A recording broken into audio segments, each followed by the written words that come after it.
Muito bem, começamos essa edição falando de uma força-tarefa montada na Bahia para coibir o trabalho análogo à escravidão em diversas partes aqui do nosso estado. Em 2021, foram 188 resgates deste tipo, com pessoas exercendo jornadas extensas, exaustivas e muitas vezes sem receber pagamento algum pelo serviço. Este ano, situações semelhantes continuam sendo registradas pelo Ministério do Trabalho aqui na Bahia. Situações degradantes de trabalho, jornadas exaustivas, servidão por dívidas, violências física e psicológica. Esses são alguns dos fatores que caracterizam o trabalho análogo à escravidão, com base no artigo 149 do Código Penal Brasileiro. Essa especialista ressalta que a vulnerabilidade socioeconômica é a principal condição desses profissionais. Geralmente, precisam sustentar suas famílias, não encontram muitas oportunidades de emprego decente, ou são pessoas, inclusive, que não têm família, pessoas que tiveram problemas familiares. Principalmente a gente vê isso no trabalho doméstico, mulheres que são crianças, começam crianças no trabalho infantil doméstico, justamente porque não têm um amparo familiar. E aí perdem todo o vínculo familiar e ficam nessa situação de exploração. Outro ponto que chama a atenção das autoridades em relação ao trabalho escravo é que ele ainda nos dias de hoje está presente em atividades como a pecuária, produção de carvão, indústria têxtil, construção civil, cultivo de cana-de-açúcar e serviço doméstico. Da zona rural, elas demandam uma quantidade maior de trabalhadores. Então, em um só empregador, a gente faz um resgate com 30, 40, 50, 100 trabalhadores. E as mulheres têm mais aquela atividade de cuidado, né? Estão geralmente no trabalho doméstico, em trabalhos não são braçais. Dados do Ministério Público do Trabalho na Bahia mostram que nos últimos 26 anos foram realizados mais de 3.450 resgates de profissionais em situação análoga ao trabalho escravo. Só em 2021, aqui na Bahia, foram 188 pessoas resgatadas, em cidades como Aracatu, Conceição do Coité, Canavieira, Xique-Xique, Feira de Santana e Salvador.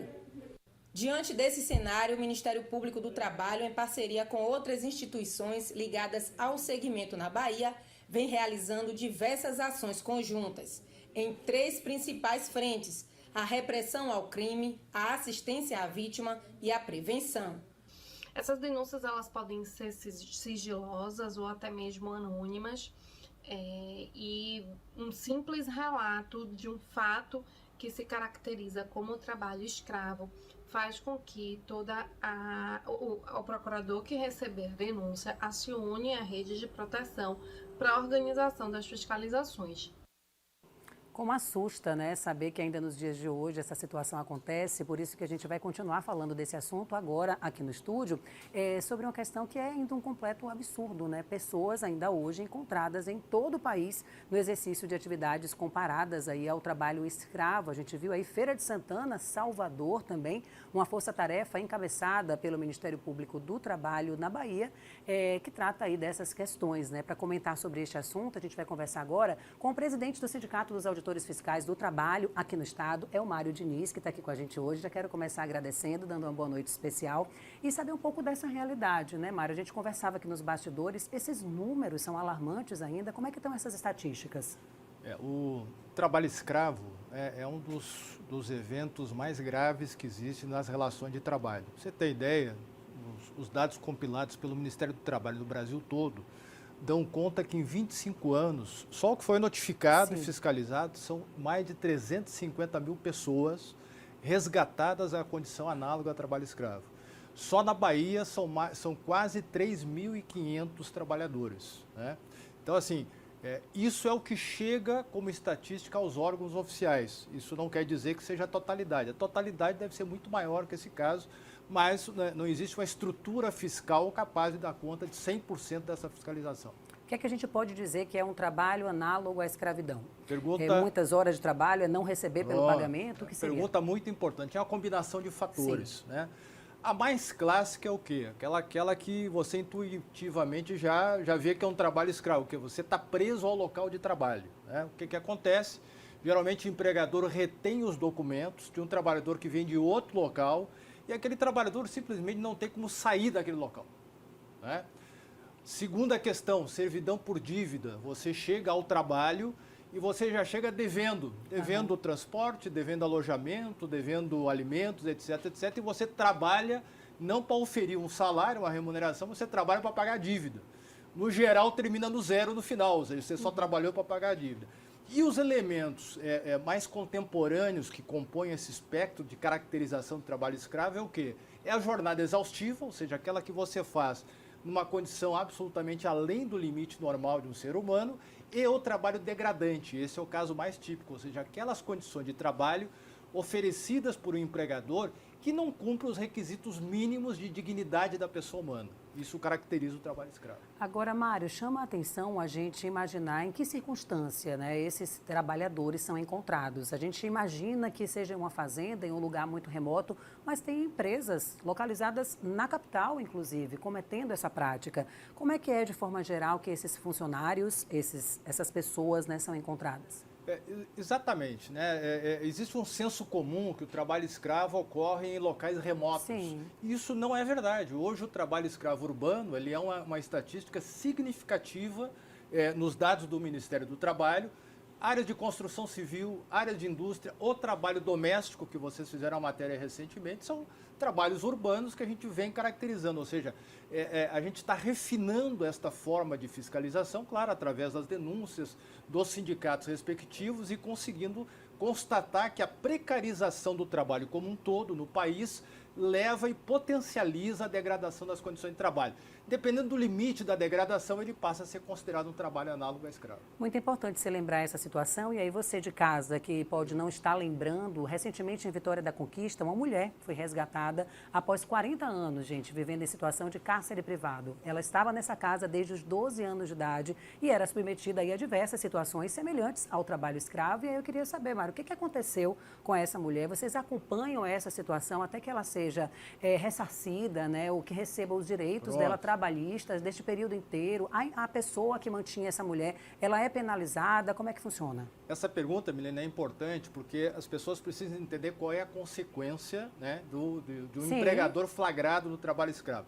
A primeira consequência é a consequência administrativa, né, ou seja, você recebe uma multa do Ministério do Trabalho, uma autuação do Ministério, e aquela pessoa tem a sua rescisão indireta do contrato de trabalho, né, ou seja, o contrato de trabalho encerra naquele momento e o empregador é obrigado a fazer a indenização, como está sendo esse caso de Conquista.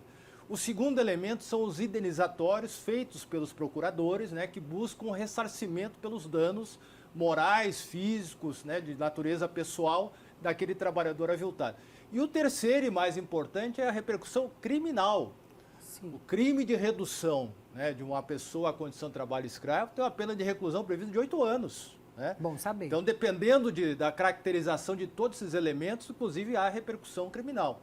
Infelizmente, há muito poucas sentenças no país ainda condenando, né, condenações a trabalho escravo, mas elas estão começando a surgir e isso é importante ter em vista. Eu vi um dado que tem ficha suja, né, para essas empresas. Lista suja. Lista suja.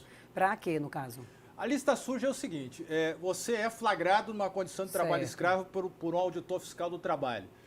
Você recebe a autuação, a multa trabalhista, você recorre dela, você recorre numa segunda instância. Se aquela convicção do auditor está mantida, a Secretaria de Inspeção do Trabalho lá em Brasília emite anualmente um cadastro de maus empregadores, né, na área. Então, a lista suja do trabalho escravo, constam lá os empregadores que foram multados pela caracterização de reduzir um trabalhador à condição de trabalho escravo. Qual é o efeito disso?